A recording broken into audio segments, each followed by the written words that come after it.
Hello दोस्तों, मैं दिनेश किवरा, आप सबका स्वागत है न्यूज़ टाइम में। हरिद्वार के अंदर, उत्तराखंड के अंदर जो हिंदुओं की जो धर्म संसद हुआ है, उसके अंदर जो हुआ है वो शर्मनाक है। उसमें बीजेपी के लीडर अश्विनी उपाध्याय और एक और लेडी भी थी वहाँ पर, जिसमें प्रबोधानंद गिरी और कुछ अन्नपूर्णा देवी, साध्वी अन्नपूर्णा और कुछ लोग और साधु वगैरह थे। जो वहाँ पे नफ़रत वाले बोल बोले गए हैं, मुझे तो शर्म आती है, लज्जा आती है। वहाँ पर प्रबोधानंद ने तो और ख़ास तौर से कहा कि ये लोग नहीं मानेंगे मुसलमानों के ऊपर जो अटैक किया गया, और ये कहा गया कि अब तलवार उठानी पड़ेगी तभी ये बाज आएंगे, उसके बिना ये बाज नहीं आएंगे। और तो और जो अन्नपूर्णा साध्वी हैं, उन्होंने तो और ज़्यादा घृणा और जहर उगला है और ये कहा कि इतने ऐसे ऐसे वर्ड कहें कि जिसको मैं बयान नहीं कर सकता। वो कहती कि हमारा तो गुरु, हमारा गॉड जो है नाथूराम गोडसे है, जिसने महात्मा गांधी को मारा था, और हम कॉन्स्टिट्यूशन को नहीं मानते, ये है वो है। इन लोगों के खिलाफ कोई एक्शन नहीं होता।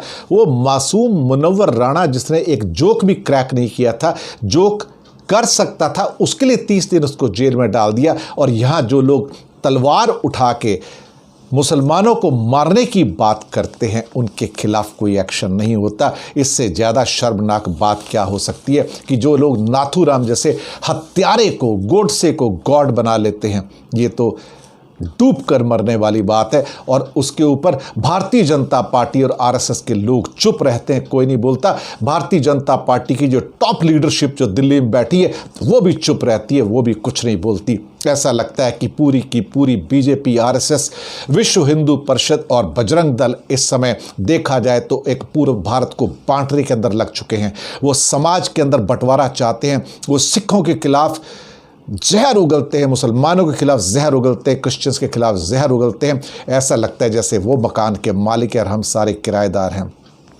वो हिंदू जो हम जैसे इनके साथ नहीं होते, वो हमें गद्दार कहते हैं। ऐसे हालात हो चुके हैं। ये हरिद्वार की एडमिनिस्ट्रेशन वो देखती रहती है, कुछ करती नहीं है। उसके सामने ये सब कुछ हो रहा है। जहाँ पे वो साध्वी अन्नपूर्णा एक प्लास्टिक की पिस्तौल उठाती है और सामने महात्मा गांधी की जो एक फ़ोटो लगी हुई है, उसके ऊपर गोली चलाती है, नकली गोली होती है, ये दिखाने का कि तुम्हारी औकात क्या है। अगर अपने देश में महात्मा गांधी की ये औकात है और उसको इस ढंग से ट्रीट किया जाता है, तो लज्जा से डूब जाने को दिल करता है, और कुछ नहीं है। ये कैसा भारत है? ये कौन सा भारत है? यहाँ पर ये कौन लोग हैं जो अपने धर्म का, ये देखा जाए तो कट्टरवादिता लेकर आ रहे हैं। मैं इनको, अगर मैं कहूँ कि ये एक तरह से हिंदू तालिबानी हैं, हिंदू कट्टरवादी हैं, हिंदू उग्रवादी हैं, तो मुझे कोई गुरेज नहीं होगा, क्योंकि इन्होंने हिंदुओं का नाम बदनाम किया है। इन्होंने हिंदुओं की आस्था के ऊपर धब्बा लगाया है। ये गेरुए वस्त्र पहन के, भगवे वस्त्र पहन के, दरअसल ये उग्रवादता की बात करते हैं, ये हिंसा फैलाने की बात करते हैं। ये हिंदू नहीं है, ये एक्चुअली देखा जाए तो ये तालिबानी है, जो दूसरों को मारने और मरने की बात करते हैं। शर्म आती है कि ये कौन लोग हैं, उनके खिलाफ कोई एक्शन नहीं होता, पुलिस एक्शन नहीं लेती, बल्कि पुष्कर सिंह धामी, उत्तराखंड के जो मुख्यमंत्री है, वो जाके इनके चरण छूते हैं।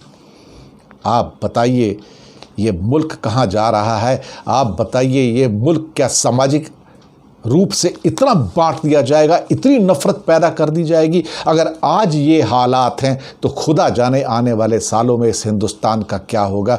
मैं तो सिर्फ दुआ मांग सकता हूँ कि कुछ ना हो, लेकिन इन जैसे जो एक तरह से एलिमेंट्स पैदा हो रहे हैं, ये भारत को बर्बाद करने में कोई कसर नहीं छोड़ेंगे।